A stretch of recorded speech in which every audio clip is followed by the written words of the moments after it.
Episode 2 ng aking mirror build. Ngayon nga pala mga tol, paghihiwalayin ko na yung chassis saka yung engine niya. Di na din pala kailangan nakatulong dito mga tol, nanood na lang sa YouTube paano gawin.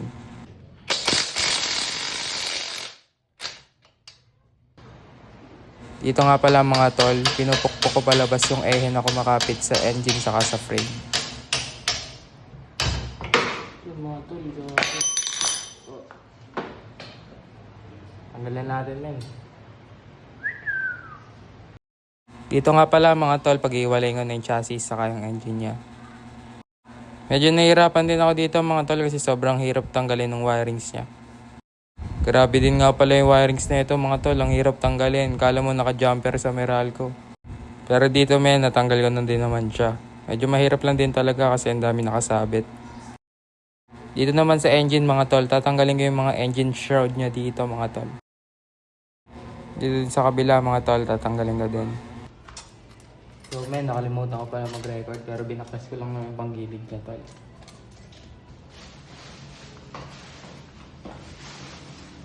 So tol, pagsasama-samahin muna natin yung mga magkakasama.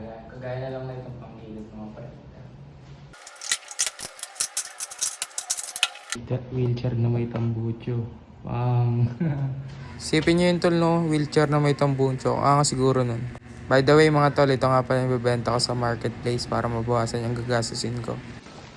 Kaya ako din nga pala binalat mga tol para dalhin ko doon sa bodega namin sa parking. Ayoko din kasing nakakalat dito yung mga gamit mga tol para hindi nakakahiya sa mga tenant. Dito nga pala yung parking namin mga tol. Bubuksan ko na nga din pala yung bodega namin dito mga tol. Dito nilalagay ng tatay ko yung mga tools saka extra gamit namin. Dito ko na din pinaglalagay yung extra mga gamit ng motor ko mga tol.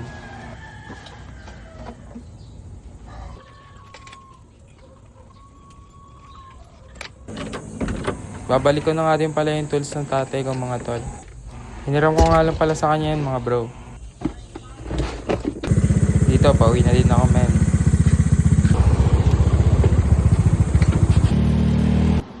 Dito mga tol, malinis na nga pala. Samahan niyo naman ako mag-gym ngayon mga tol. Grabing pagod nga din pala yung nangyari sa akin ngayong araw mga tol. Pagod na ako sa pagbabaklas ng motor ko mga tol, tapos magle-leg day pa ako ngayon. Dito nga pala ako nag-gym mga tol kasi kaunti yung tao. Tamang warm up lang ako mga tol. Dito mga tol, sobrang bigat na ito, mukha lang siyang magaan. 20 kilos na din pala yung bar na ito mga tol, sabay nagdagdag pa ako ng weights dyan sa gilid. Kaya ko pa naman mas bigatan to mga tol, pero ngayon nagre-reps kasi ako kaya mas okay na ganito muna.